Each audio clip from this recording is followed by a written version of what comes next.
Dieu. Gloire à Dieu. Que Dieu soit béni pour la matinée, que Dieu soit béni pour le message de Dieu ce matin. Le Seigneur a mis un mot sur mon cœur et je voudrais le donner dans toute la liberté. Je remercie mes frères de m'avoir laissé la place. Il y a un verset que j'ai cité tout l'été à chaque fois que j'ai prêché. Parce que dans les temps de la fin, mes frères et sœurs, il va falloir vraiment se rapprocher de la parole de Dieu. C'est la parole qui fera votre force. C'est la parole qui vous maintiendra dans une stabilité spirituelle. Si vous êtes fort dans les temps de la fin, c'est pas à cause de votre sagesse, de votre capacité, de votre caractère. C'est parce que vous aurez été à l'écoute de la parole de Dieu. Parce que la parole, c'est toute la force du chrétien. Quand les pasteurs sont dans les confinements, comme on a vécu dans l'hiver, quand les églises sont fermées, le véritable chrétien, il tient debout. Mais pourtant, il ne va pas à l'église. Et pourtant, il y en a qui n'ont pas pris la Sainte Seine. Et pourtant, il y en a qui ont resté des mois et des semaines sans voir leurs frères. Oui, mais ils avaient le cœur attaché à la parole de Dieu. Et le chrétien attaché à la parole de Dieu, il tient debout. Alors, je vous lis le verset que j'ai cité à chaque fois que j'ai prêché. Parce qu'on a prêché, c'était les frères nous ont mis à l'honneur. Et je bénis Dieu pour la mission qui a été pour nous un moyen de bénédiction. L'apôtre Paul, il dit, toute écriture est inspirée de Dieu. Il faut tout prendre dans la parole. Et il va donner des catégories de ce que la parole, elle peut faire.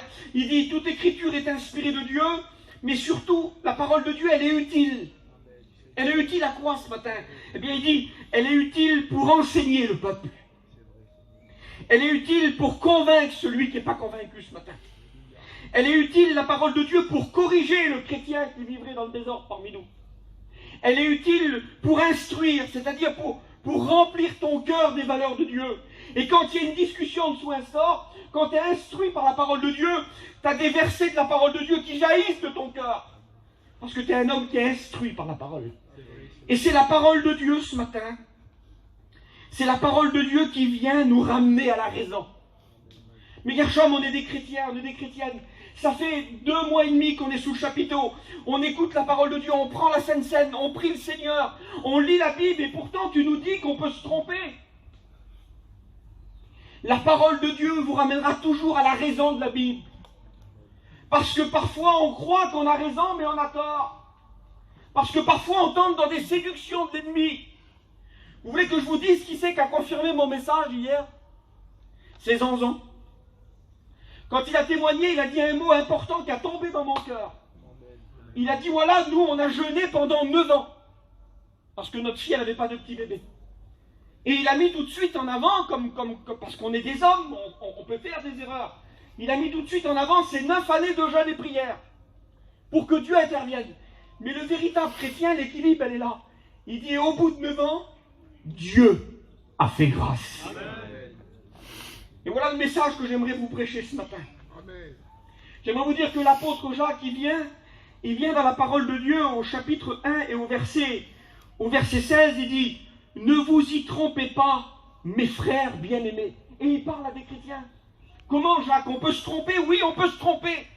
On peut se tromper par rapport à quoi? Il y a des chrétiens qui font erreur toute leur vie, mes frères et sœurs. Quand on n'a pas la connaissance de Dieu, on peut demander des choses qu'on n'aura jamais. Comment, Gershom? C'est pas possible. Si, on peut se tromper. Moi, je connais une sœur, ça va peut-être vous détendre, mais pendant des années, elle a prié pour avoir le don de discernement. Et quand elle a ouvert son cœur un jour dans un jeûne et prière, elle dit, ça fait des années que je jeûne pour avoir le don de discernement. On lui a expliqué, à cause de la règle biblique, que le don de discernement, c'était pour les serviteurs de Dieu et pour les ministères. Elle n'avait pas l'instruction, mais quand on a l'instruction, on sait comment demander. On sait comment se positionner devant Dieu. On sait quelle démarche on a à faire devant le Seigneur. Mais pour ça, il faut lire la Bible. Il faut écouter la parole de Dieu. Et Jacques, il vient, il dit, mes frères, mes sœurs ce matin, ne vous trompez pas. Mais on peut se tromper sur quoi? Eh bien, il dit, ne vous trompez pas, toute grâce excellente et tout don parfait descendent d'en haut, du Père des Lumières, chez lequel il n'y a ni changement, ni ombre de variation. Et il vient ramener les hommes de l'époque, et nous, chrétiens de 2021, à la véritable règle biblique. Pourquoi il dit ça, lui? Parce que certainement qu'il y a des gens qui avaient reçu la grâce, qui avaient reçu des guérisons, des délivrances. Ils avaient reçu des choses d'en haut, mais ils mettaient leur mérite en avant. Bien, moi, je voudrais remettre les choses à leur place. Tout don parfait et toute grâce excellente de cet été s'est descendue d'en haut, du Père des Lumières, chez lequel il n'y a ni changement ni ombre de variation. J'aimerais vous dire que tout ce que nous avons, tout ce que nous possédons dans nos vies, c'est rien d'autre que la grâce de Dieu. Personne ne mérite rien ce matin. Le serviteur de Dieu, l'ancien, on ne mérite rien. Et l'apôtre Jacques, il dit, vous pouvez vous tromper. Mais comment on peut se tromper? Il dit, par des faux raisonnements. Parce que le chrétien, il vient raisonner parfois dans son esprit. Et il y a des personnes qui pensent que c'est à force de sacrifices qu'on va s'acquérir une bénédiction. Je ne suis pas là pour vous dire de ne plus jeûner, de ne plus vous consacrer, de ne plus vous sanctifier pour Dieu. Mais c'est pas ce qui déclenchera la bénédiction. La bénédiction, c'est une grâce qui vient d'en haut. Amen. Dieu peut tout faire, ça. Amen. Tout ce qu'on a vécu dans la mission, c'était les conversions, des gens qui sont venus. Pardonnez-moi, je vais parler de vous ce matin, les garçons. Je vais parler de David, je vais parler de Tony, je vais parler de tous ceux qui sont baptisés. Vous êtes arrivés dans la mission. Et puis vous pouvez me dire, comment il s'appelle, Jonathan, il peut dire, Gershom, j'ai tout mis en œuvre pour que mon frère il vienne là. C'est bien. C'est merveilleux, Jonathan. Jonathan, il a 2 ans de baptême, mais il a déjà gagné un frère. La famille de Dieu s'agrandit déjà. Et Jonathan, s'il vient ici et qu'il dit, eh bien, tu sais, j'ai prié pour lui, je lui ai montré mon témoignage, je l'ai attiré dans la mission, je lui ai dit de venir ici, je l'ai mis à l'aise, tout ça. Que Dieu te bénisse, Jonathan. Mais rappelle-toi les Écritures, tout don parfait et toute grâce excellente viennent d'en haut, du Père des Lumières. C'est Dieu qui a fait le miracle dans le cœur de David. C'est Dieu, et nous on se trompe par de faux raisonnements. Alors il dit, ne vous trompez pas, ne vous trompez pas. Tout ce que nous recevons vient d'en haut ce matin. Et le mot don est cité dans le verset. Le mot don, vous savez ce que ça veut dire? Le mot don, le mot grâce, vous savez ce que ça veut dire? Ça veut dire cadeau immérité. Ça veut dire que personne d'entre nous, on est méritant des choses d'en haut. Mais Dieu nous fait grâce. Dieu veut faire grâce. Et la grâce de Dieu, c'est de ne pas regarder le plus propre, le plus gentil parmi nous, le plus méritant, celle qui passe le plus dedans. La grâce de Dieu, c'est pour tous les hommes. On est tous au même diapason ce matin. Et on a besoin d'une grâce de Dieu. Je vous le dis devant le Seigneur, le diable, il nous fait beaucoup de mal en ce moment. Il vient nous donner des mauvaises pensées. Si je m'écouterais ce matin, je ne prêche pas. Mais Dieu me fait la grâce de vous porter le message de Dieu. Et je le fais de tout mon cœur. Je ne veux pas que le diable se réjouisse à notre sujet. Je veux faire les choses de Dieu parce que le Seigneur, il a dit, il faudra que tu prêches en toute occasion, hein, favorable ou non. On aimerait parfois se reposer parce qu'on a plein de raisonnements dans nos cœurs. Eh bien ce matin, moi je m'attends à la grâce de Dieu. Je m'attends à ce que Dieu change les circonstances et les temps. Ne vous y trompez pas. On ne mérite rien. Alors David l'avait compris. David, l'homme de Dieu, quand il parle de Dieu, pourtant c'était un roi. Il avait une couronne, il avait un trône, il avait une armée, il avait un trésor, il avait un palais, il avait une cité. Il avait des hommes tellement qu'ils l'aimaient à David. Ils étaient capables de donner leur vie pour lui. À un moment donné, il dit, j'ai soif, pour aller chercher de l'eau là-bas. Ils sont prêts à donner leur vie pour aller chercher un peu d'eau pour mettre dans sa bouche. C'est un homme qui a tout, David. Il possède tout. Et vous savez ce qu'il dit dans le psaume 144 au verset 2? Il dit, l'Éternel, c'est mon bienfaiteur. Il dit, l'Éternel, c'est lui mon bienfaiteur. Il n'a pas dit, je suis né sous une bonne étoile. Il n'a pas dit j'ai une bonne situation. Il n'a pas dit quelle chance que j'ai. Il reconnaissait les grâces et les bienfaits de Dieu. Amen. Et à un moment donné, quand il va compter toutes les bénédictions de sa vie, il va dire dans le psaume 116 au verset 12, comment rendrai-je à l'Éternel tous ses bienfaits? Comment tu vas faire pour redonner à Dieu tout ce qu'il t'a donné? Mais Gershom, on est dans la misère. Mais Gershom, on est dans la souffrance. Mais Gershom, la mission, il n'y a que des malades, il n'y a que des problèmes, il n'y a que des soucis. Attends la suite du message. Il y a sujet de se réjouir ce matin.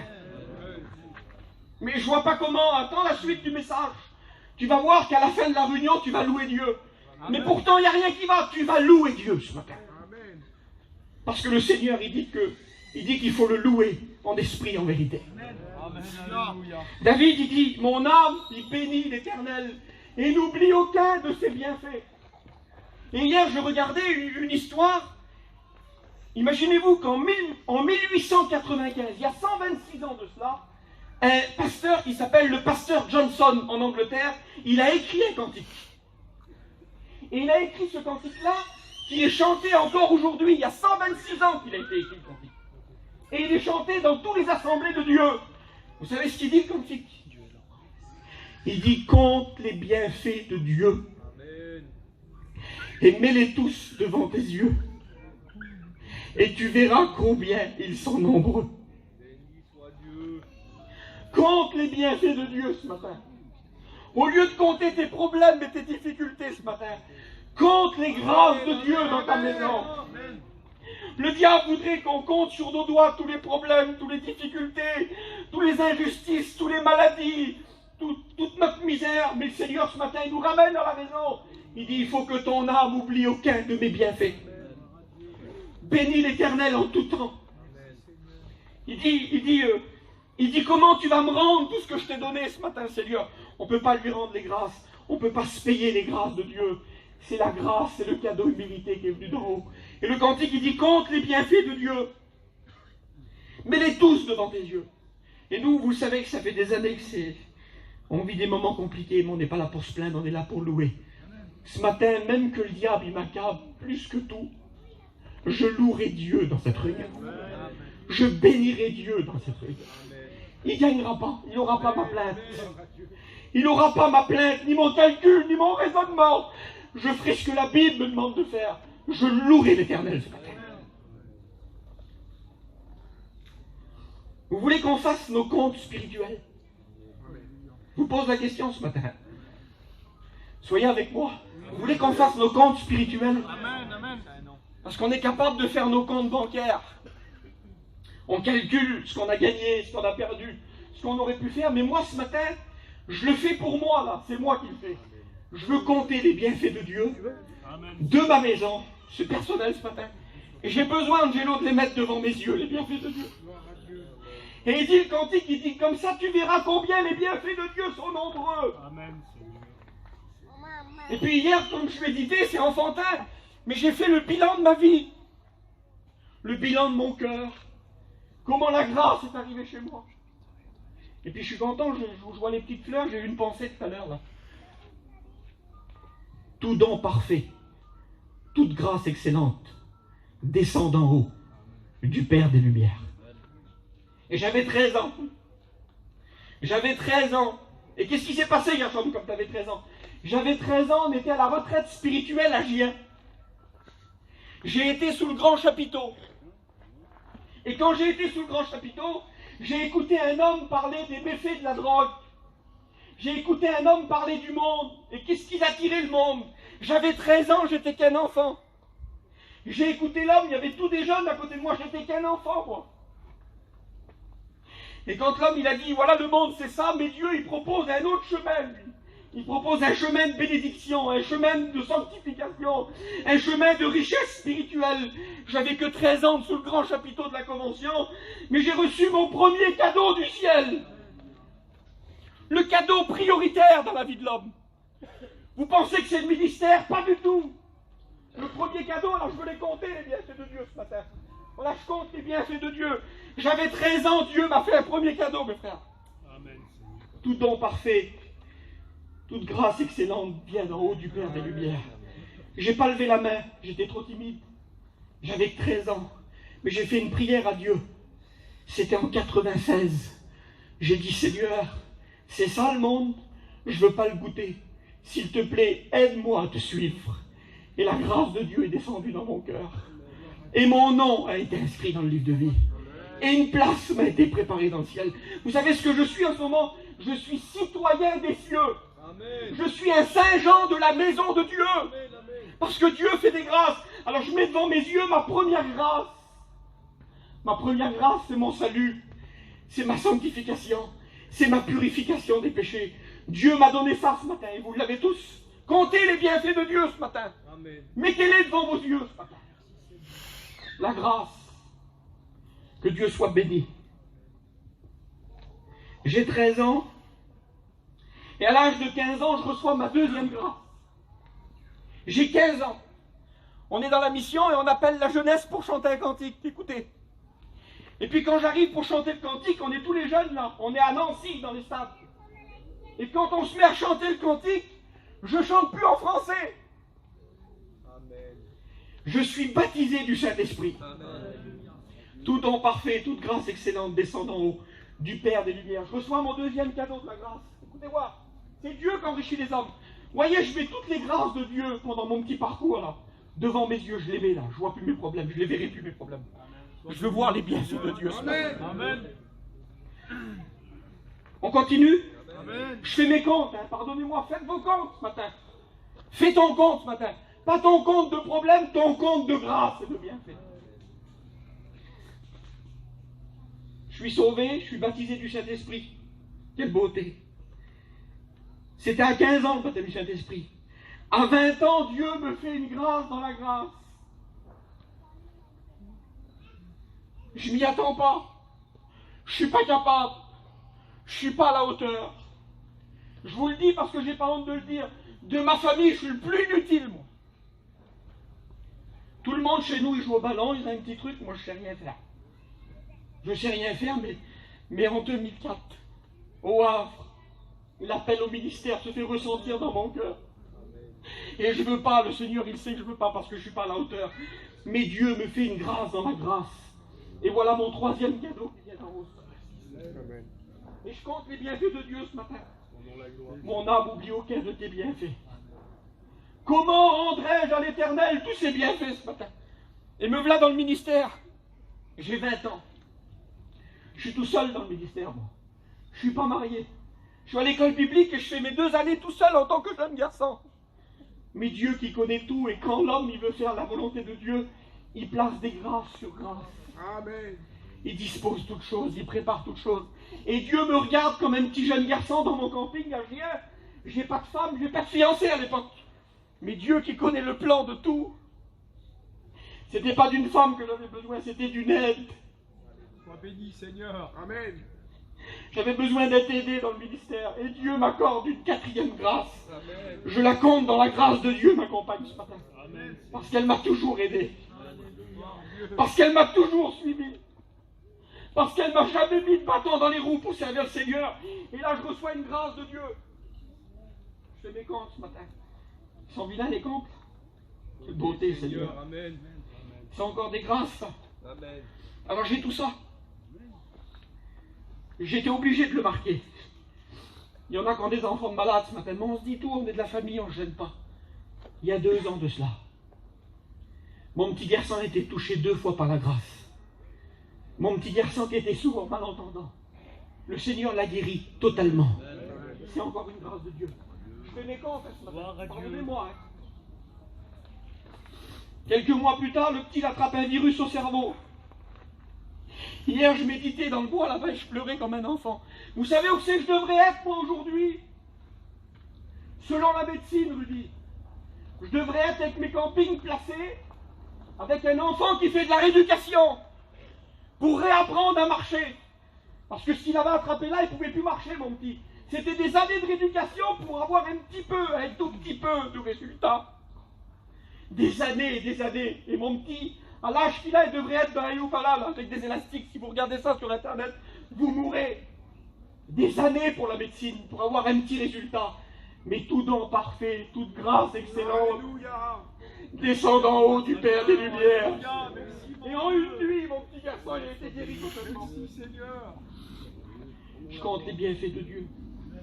Je les mets devant mes yeux ce matin. Non, tu n'auras pas ma plainte ce matin, Satan. Mon Dieu aura ma louange. Et rien d'autre que ma louange. Alors, j'ai ça, moi, dans mon cœur. Tout ce que je vous ai dit, là, c'est pas parce que Dieu m'aime plus que vous. C'est pas parce que je suis meilleur que vous non plus. On est tous pareils. Ça vient d'en haut. C'est descendu du ciel dans ma maison. Maintenant, la parole de Dieu, elle est claire. Hein. Alors, il faut aller au bout du message. Vous êtes avec moi ce matin? Il faut aller au bout du message. J'ai compté les grâces de Dieu. Mais quand je lis la parole de Dieu dans le livre de l'Apocalypse au chapitre 3 et au verset 11, Dieu vient me parler et vient m'encourager. On est dans une terre difficile, plein de problèmes, plein de difficultés. Mais la parole de Dieu, elle arrive et il dit, voilà, Gershom, Speedy, Angelo, Loulou, Cathy, je viens bientôt. Elle est vilaine, la bonne nouvelle, là. Je viens bientôt. C'est pas une mauvaise nouvelle, c'est la meilleure des nouvelles. Il vient bientôt. C'est fini la terre bientôt, mes frères et sœurs. On part dans la gloire avec le Seigneur.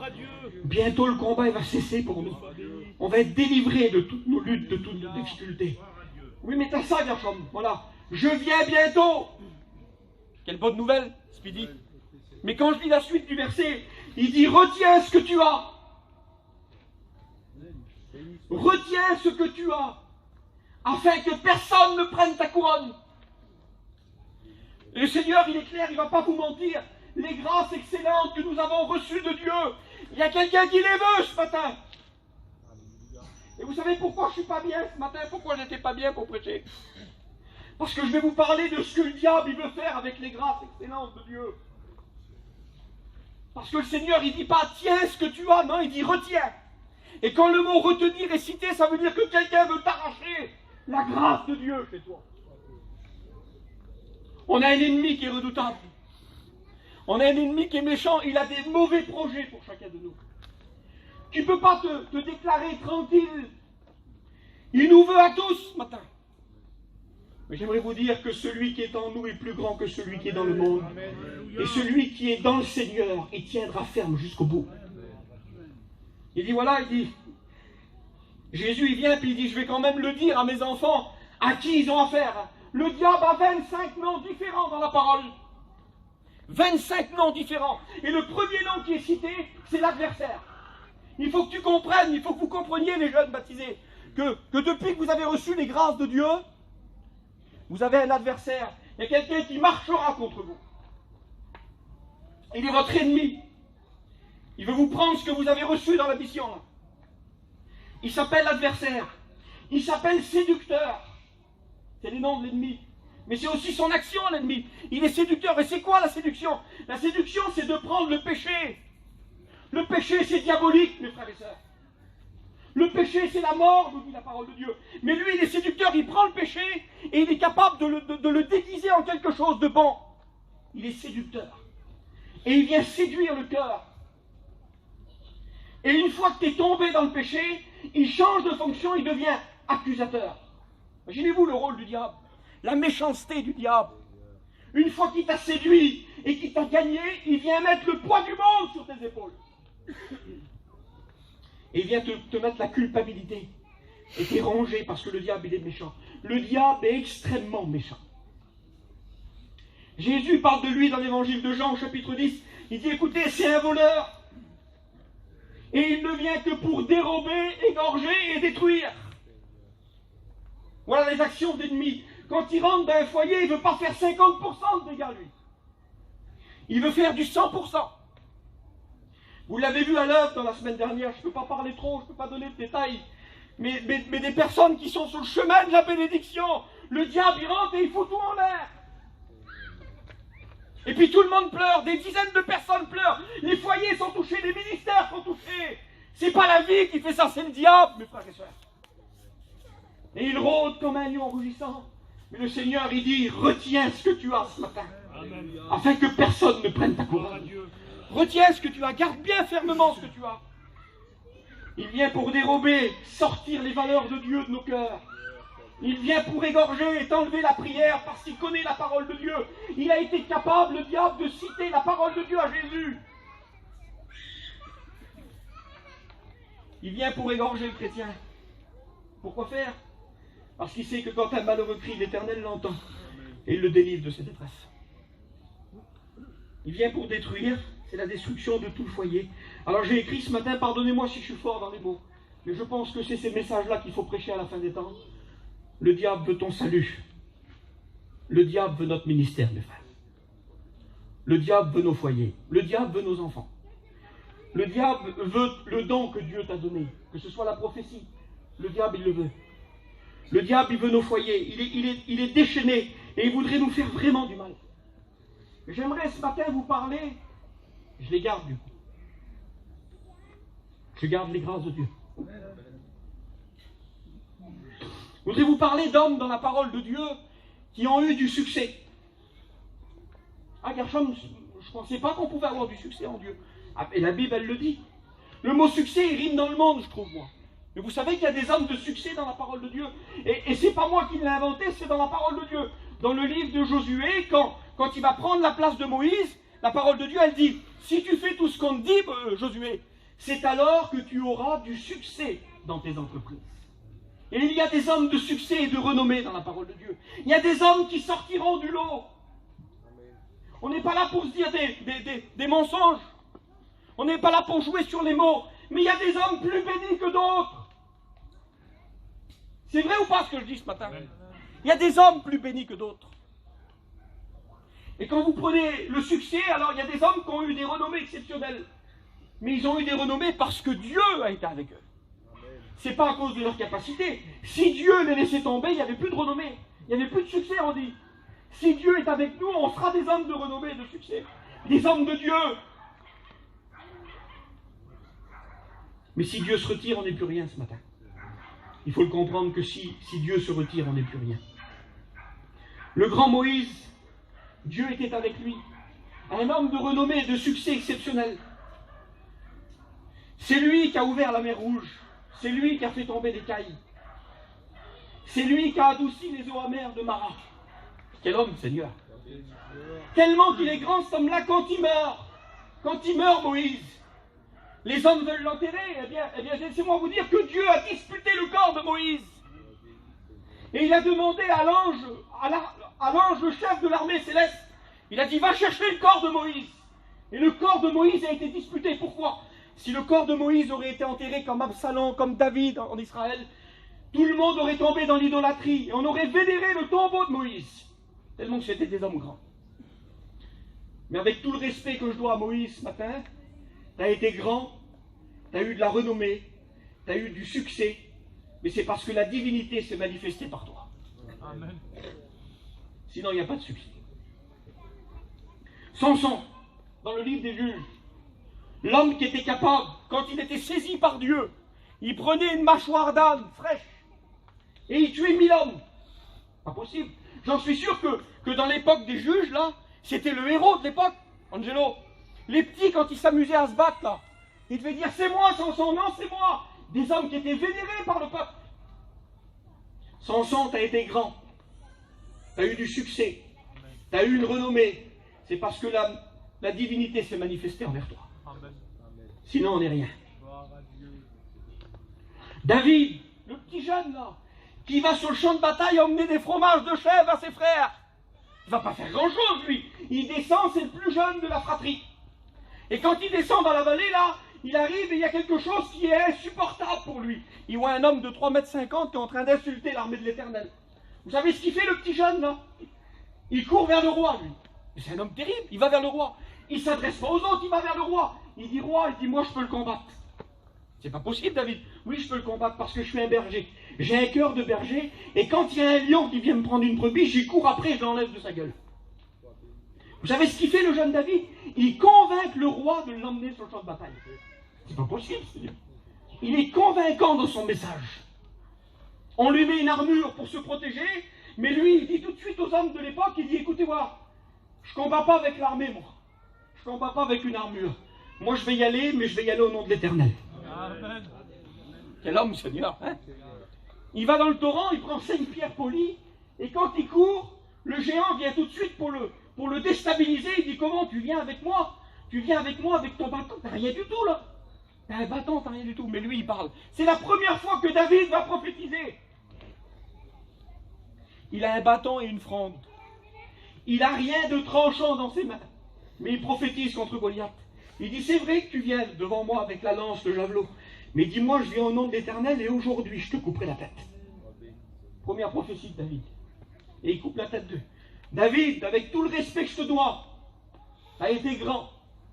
Tu as eu de la renommée et du succès. C'est parce que la divinité s'est manifestée. Amen. Amen. Alléluia. C'est pas de ces hommes-là que j'aimerais vous parler ce matin. J'aimerais vous parler d'un homme qui n'a pas été aidé par Dieu. On n'est pas toujours saisi par la divinité. Mais pourtant, on parle de lui et il a une renommée. une renommée de bénédiction. Une renommée que ce matin, je le dis devant le Seigneur, homme, femme, jeune fille, jeune garçon, il nous faut imiter cet homme-là. J'aimerais vous parler d'un homme qui est renommé parce qu'il a gardé une vigne. Il a juste fait ça, oui. Il n'avait pas d'ange à ses côtés. Il n'était pas saisi par l'Éternel. Mais il avait un cœur qui voulait conserver les grâces de Dieu. Amen.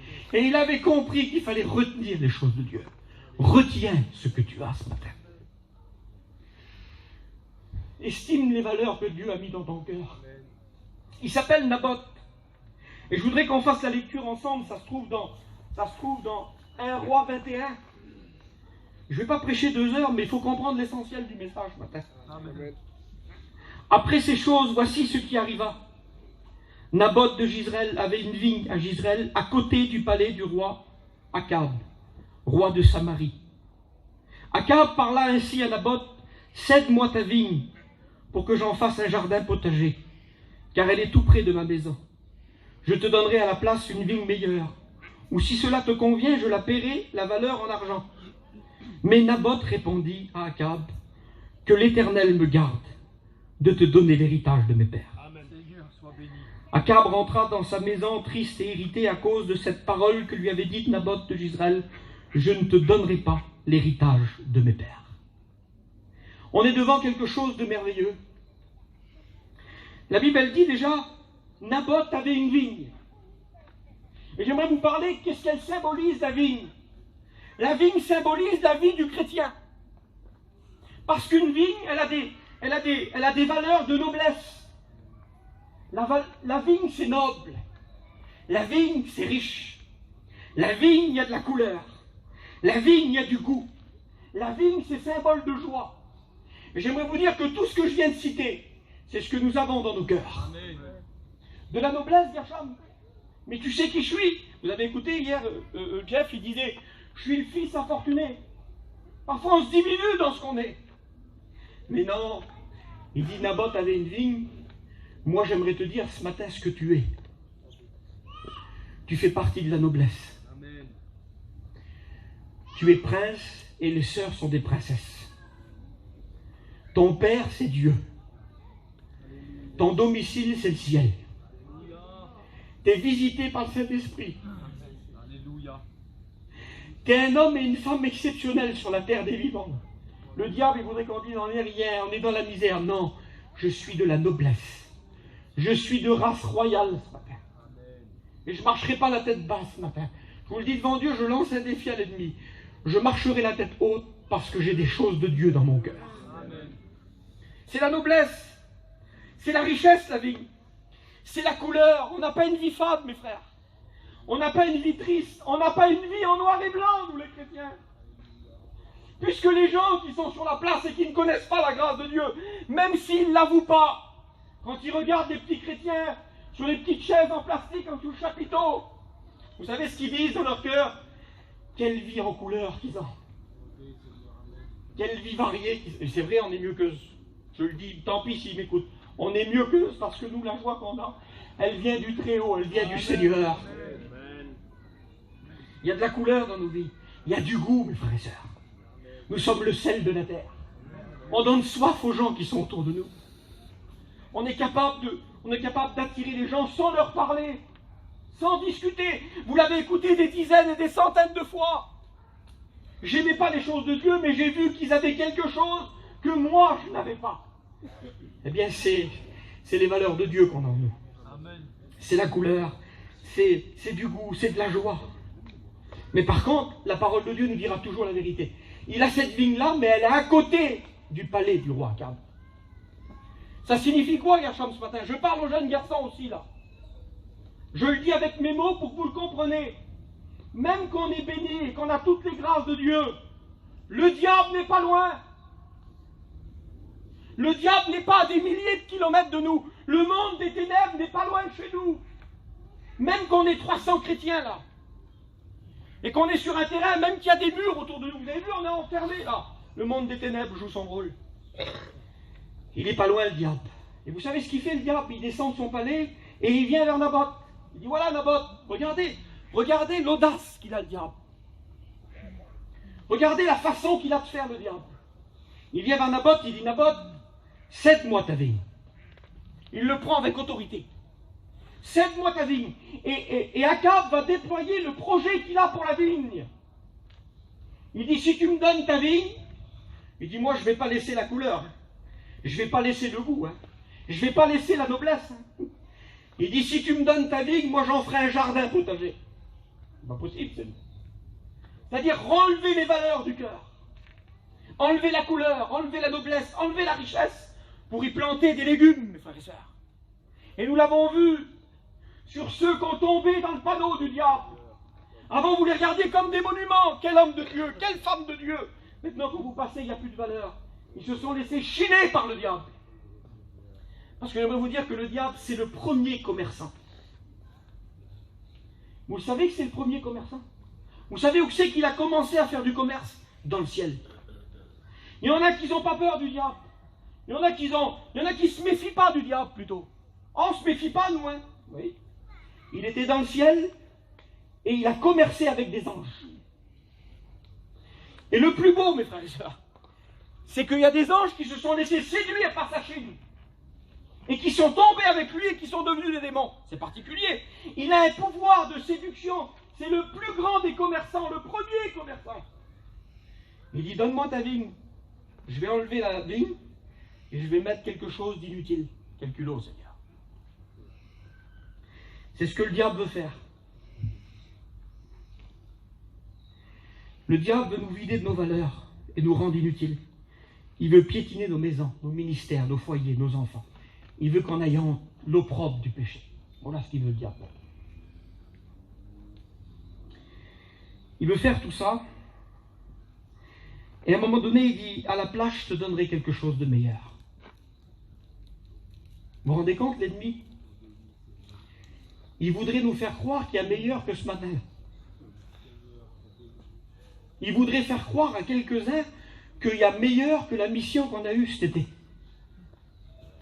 Il voudrait nous faire croire qu'il y a meilleur que les réunions. Il voudrait nous faire croire qu'il y a meilleur que de chanter des cantiques et louer Dieu. Il voudrait nous faire croire qu'il y a meilleur que de prêcher la parole de Dieu. C'est ça le diable. Il dit, viens, donne-moi ta vigne, je te donnerai quelque chose de meilleur. Mais il n'y a pas meilleur que ta place aujourd'hui. Ta position avec la grâce de Dieu dans ton cœur. Il n'y a rien de meilleur. Mais il y en a qui ont été séduits, il y en a qui ont tombé dans le panneau. Je pensais à quelque chose hier quand je méditais, et je me disais, Seigneur, je me suis marié en 2006, moi. Et en 2006, on était à Nancy. Et puis je me suis marié en même temps qu'un garçon que je connaissais. On s'est mariés la même année. On était sur la même place, on chinait le même métier.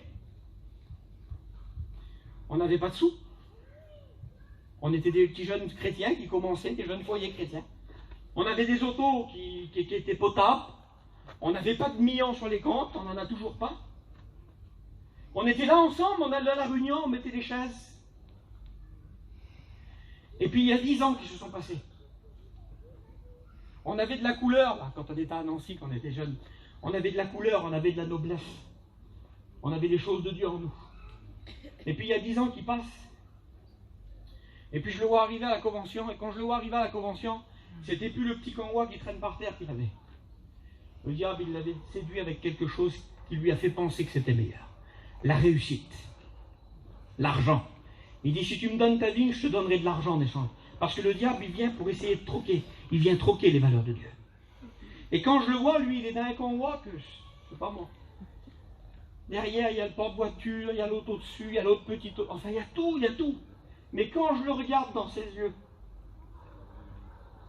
mon copain qui a toutes les valeurs du monde, là, tout le beau matériel, Angelo, comme je le regarde, dans son cœur, dans ses yeux, il n'y a plus de noblesse. Dans ses yeux, il n'y a plus de richesse. Dans son cœur, il n'y a plus de goût. Il n'y a plus de couleur. Il n'y a plus rien, ce petit. Et je le regarde et je dis, qu'est-ce qu'il y a eu? Ben oui. Ben, il dit, Gershom, je ne suis plus chrétien. Qu'est-ce qu'il y a eu? Eh bien, mon cousin, un engrenage. Parce que le diable, c'est le maître des engrenages. Quand on était à l'école biblique, tu te souviens, Michael, ce qu'il disait, Payan? Il disait, le diable, c'est un engrenage. Mettez pas le doigt. Hein. Quand tu mets le doigt dans un engrenage, il dit, c'est ta main qui part, et ton bras, et tout ton corps, il va y passer. Il y a des choses qu'on ne doit pas toucher, mes frères et sœurs. Même si le diable nous fait penser que c'est meilleur. Écoutez ce qu'il dit Job. Quelle beauté c'est Dieu. Job, il dit, jette ton or dans la poussière. Et attache-toi à Dieu et tu auras la paix. Il dit, le Tout-Puissant sera ton or. Amen, Seigneur. C'est pas l'or de la terre, c'est pas le matériel de la terre qui nous intéresse. C'est l'or du ciel. Il dit, il faut que le Tout-Puissant soit ton or. Que Dieu soit béni. Il faut que quand tu brilles, c'est pas tes affaires qui brillent. Il faut que ce soit Christ qui brille en toi. Amen. Il faut qu'on voie la couleur du ciel dans ton cœur. Il faut qu'on voie de la noblesse, de la fierté, d'appartenir à un Dieu si grand et qui nous a fait tous les grâces de Dieu, tous les cadeaux mérités. Vous savez ce qu'il fait, Naboth? Il dit, écoute, il dit, tu veux ma vie? Et il dit, je vais te donner une réponse. Et que Dieu fasse qu'on donne tous la même réponse ce matin. Ce matin, je le dis aux jeunes chrétiens, aux vieux chrétiens, aux anciens, à tout le monde. Devant la chine du diable, ne nous faisons pas avoir ce matin, mais donnant la réponse de Naboth. Naboth, c'est un petit homme du peuple, il n'a pas d'autorité. C'est pas un homme, c'est pas un gouverneur, c'est rien, il est face au roi. Il est face à l'autorité suprême de l'époque, et pourtant il va répondre. Il va dire, écoute, roi, écoute. Dis-le au diable ce matin. Écoute, Satan, que l'Éternel me garde de te donner l'héritage de mes pères. Quelle réponse? Dans la réponse, il y a toute la façon dans laquelle nous devons combattre. Il dit que l'Éternel me garde. Il n'a pas dit, moi je me mets en travers et puis il faudra que tu me marches dessus et tout. Non. Il se cache derrière la puissance la plus importante. Il dit, il faut que l'Éternel il me garde. Mais je ne te donnerai pas ce que mes pères m'ont donné. Il dit, c'est un héritage. Et j'ai regardé l'héritage, c'est quoi l'héritage? L'héritage, c'est quoi, mes frères et sœurs? L'héritage, c'est ce que nous avons vécu. Peut-être qu'on n'a pas touché d'héritage terrestre, mais nous avons touché un héritage spirituel. Et c'est quoi un héritage? Un héritage, c'est que tu te couches pauvre. T'es pauvre, t'as des dettes, tu dois des sous partout. T'as plus de sous pour payer ton courant, t'as plus de sous pour donner à manger à tes enfants. T'es dans la misère la plus totale et tu te couches dans ta misère, t'as pas de sous, t'es pauvre.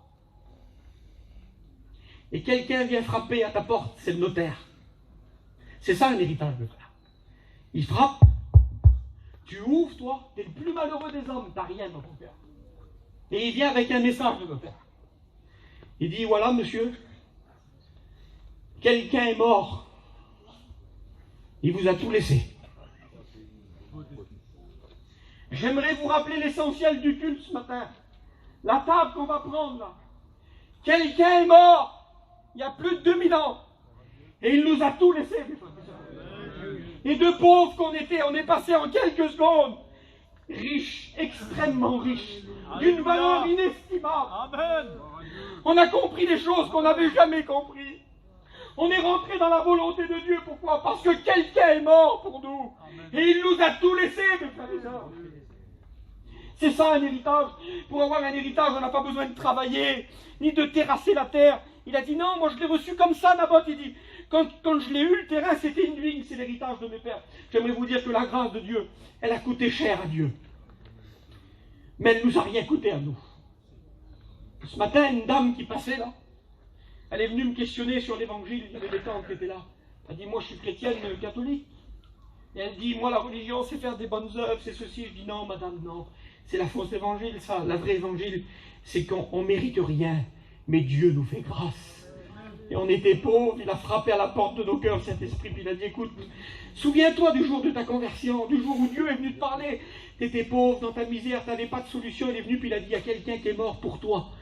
Et il t'a tout laissé, sa richesse, tout son royaume, toute sa gloire, toute sa pureté, toute sa sainteté, toute sa richesse. Tu peux même porter son nom si tu veux. Quelle beauté, Seigneur. Nous portons le nom de chrétien. Et la Bible dit que devant la réponse que Naboth a fait à Akab, la Bible dit que Akab repartit tout triste. Il rentra dans son palais sans rien manger et il se coucha. Vous savez ce que Dieu cherche ce matin? Il cherche des hommes et des femmes avec un cœur conservateur. Des hommes qui veulent rien lâcher. Des hommes qui ne veulent pas diminuer dans les choses de Dieu, mais au contraire, qui veulent avancer de progrès en progrès. Je voudrais faire cet appel ce matin et j'ai terminé de prêcher. Dieu cherche des hommes, parce que j'aimerais vous dire que le diable, t'es une petite chrétienne, t'es un petit chrétien, je ne sais pas qui est le plus jeune chrétien parmi nous, même qu'il a 15 ans. S'il répond selon Dieu, s'il a sa vie selon Dieu, il fait coucher le diable. C'est pas possible. Par contre, il y a une chose que je suis obligé de vous dire. On ne pourra jamais empêcher le diable de nous chiner. Mais si on est en Dieu, on n'achètera jamais sa marchandise. Si on est comblé en Dieu, on n'achètera jamais sa marchandise. Quand quelqu'un prend quelque chose de l'ennemi, c'est parce qu'il a un vide dans son cœur. Alors moi, ce matin, je veux faire le plein. Je veux prendre des garanties, Rudy. Je veux prendre des garanties. Et je veux mettre tous les grâces de Dieu devant mes yeux. Et je veux faire ce que l'Apocalypse me dit. Retiens bien ce que tu as. Il veut te le prendre. Il veut nous prendre tout ce qu'on a. Mais ce matin, on ne veut rien lâcher. Pour certains, il n'y a que ça ce matin. C'est la plus belle chose que tu peux avoir, c'est ton salut. David, pour l'instant, tu n'as que ça. Dans pas longtemps, tu auras le baptême du Saint-Esprit. Si tu es fidèle, si tu pries Dieu, si tu demandes la grâce de Dieu, ta femme, elle se convertira aussi. Ça, c'est les grâces de Dieu. Les grâces de Dieu. Pareil pour toi, on dit ta famille, elle viendra à Dieu. Et Dieu va vous enrichir, mes frères. Mais ce qu'il y a, il faut bien retenir, il faut bien serrer fort, parce qu'il veut vraiment, vraiment, vraiment tout dérober. Qui c'est qui veut garder les valeurs de Dieu? Amen, alléluia. Qui c'est qui veut dire au diable, ce matin, je ne te laisserai pas un pouce, même pas un centimètre de terrain. Ma prière, tu veux me la prendre, tu ne me la prendras pas ce matin. Ma louange, tu veux me la prendre ce matin. Parce que tu me dis que je suis dans le problème. Parce que tu me terrorises avec les jours qui sont devant moi. Mais ce matin, tu ne gagneras pas. Je bénirai l'Éternel en tout temps. Mon âme bénit l'Éternel et n'oublie aucun de ses bienfaits. Je bénis l'Éternel, mon bienfaiteur. Est-ce qu'il est ton bienfaiteur ce matin? Vous croyez qu'on se crame de ce qu'on a là? On n'a rien mérité, mon point. Si Dieu enlève ça, on n'est plus rien du tout. Qui c'est qui veut garder ce matin? Qui c'est qui veut se dresser au nom de l'Éternel devant l'ennemi? Pas avec ta force, hein. Vas-y pas avec ta force. Il a 6000 ans d'avance sur toi. Mais vas-y au nom de l'Éternel. Garde le terrain de Dieu au nom de l'Éternel. Garde bien les choses de Dieu, parce que bientôt il vient. Ceux qui veulent garder, ils se lèvent maintenant. Je voudrais qu'on compte les bienfaits de Dieu ce matin. Gloire à Dieu. Gloire à Dieu. Que Dieu soit béni pour la matinée, que Dieu soit béni pour le message de Dieu ce matin. Le Seigneur a mis un mot sur mon cœur et je voudrais le donner dans toute la liberté. Je remercie mes frères de m'avoir laissé la place. Il y a un verset que j'ai cité tout l'été, à chaque fois que j'ai prêché. Parce que dans les temps de la fin, mes frères et sœurs, il va falloir...